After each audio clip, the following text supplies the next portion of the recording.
더불어민주당의 193차 최고위원회의를 소개하겠습니다. 네, 회의를 소개합니다. 추미애 당대표의 발언이 있겠습니다. 박근혜 정권 시절 국정원 특수활동비 불법 유용 사건의 몸통이 드러나고 있습니다. 놀랍게도 그 중심에는 박근혜 전 대통령이 있었습니다. 언론 보도에 따르면 박 전 대통령의 지시에 따라 국정원 특수활동비를 상납받았고 박 전 대통령의 통제에 따라 뇌물 금고를 따로 마련해 불법적으로 사용했다는 증언이 확보되었다고 합니다. 설마 했었던 일이 사실로 드러나고 있는 것입니다.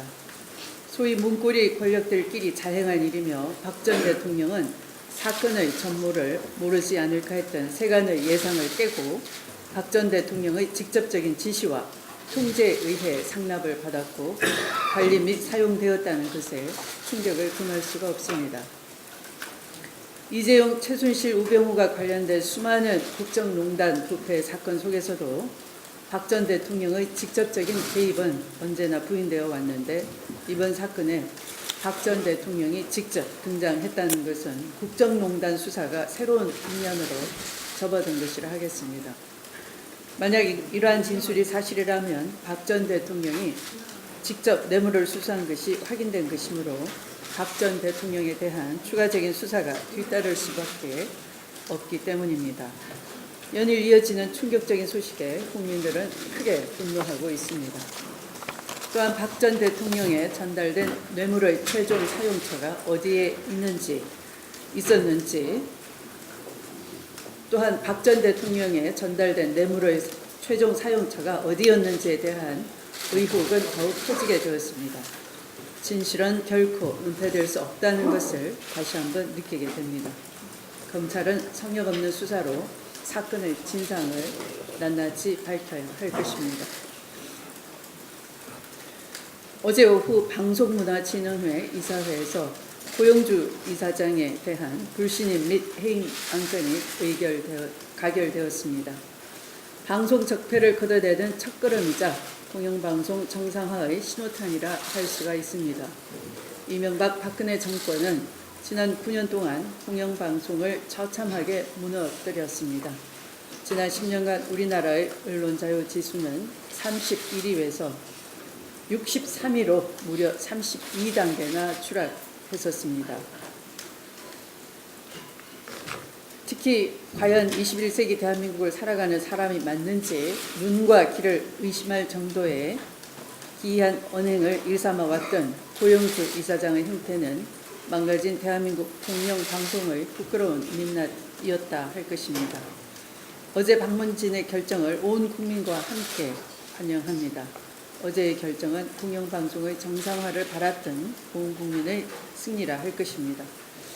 국민 70% 이상의 지지를 받으며 공영방송 정상화를 위해 2달 넘게 힘찬 파업투쟁을 펼치고 있는 KBS, MBC 언론 노동자들에게도 박수를 보냅니다. 그러나 어제의 결정은 공영방송 정상화의 첫걸음일 뿐입니다. 이제 시작입니다. 더불어민주당은 국민과 함께 방송 적폐 청산, 공영방송 정상화를 위한 부피를 더욱더 쥐어 나갈 것입니다.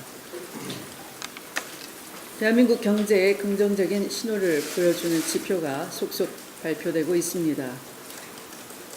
3, 4분기 경제 성장률이 7년 3개월 만에 최고치인 1.4%를 기록하여 올해 최종 목표인 3% 성장을 무난히 달성할 것으로 보입니다.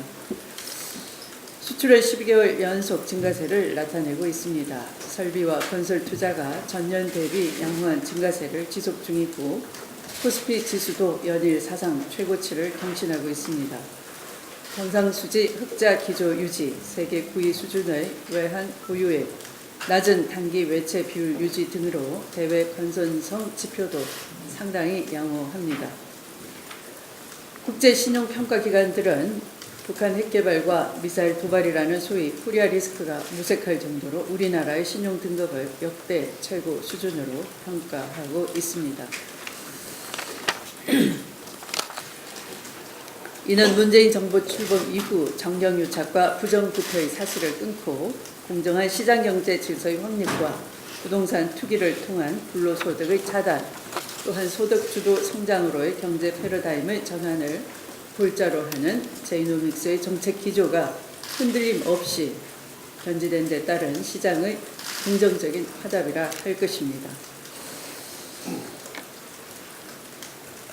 그러나 이런 경제지표의 긍정적인 시그널에도 불구하고 아직은 민생의 냉기가 그대로이고 또한 고용 일자리 창출도 더욱 노력을 해야 될 부분입니다. 그래서 성장의 과실이 경제 전반으로 확산될 수 있도록 우리는 더욱 노력해야 할 것입니다. 최근의 대중관계의 정상화도 많은 도움이 될 것입니다. 또한 현재 진행 중인 강력한 부동산 투기 억제 정책을 지속시켜 나가 더욱 강화하고 한국 경제에서 지대 추구의 덫을 걷어내며 생산적인 활동 등에 대한 투자가 더욱 활성화될 수 있도록 해야 할 것입니다. 정부와 정치권 모두 호조를 보이고 있는 각종 경제 지표가 실제 국민들의 민생 현장에까지 낙수될 수 있도록 함께 힘을 모아 나가야 하겠습니다. 문재인 정부와 더불어민주당은 국정 운영의 최종적인 성과가 국민 경제 향상으로 이어질 수 있도록 최선을 다하겠습니다. 마치겠습니다.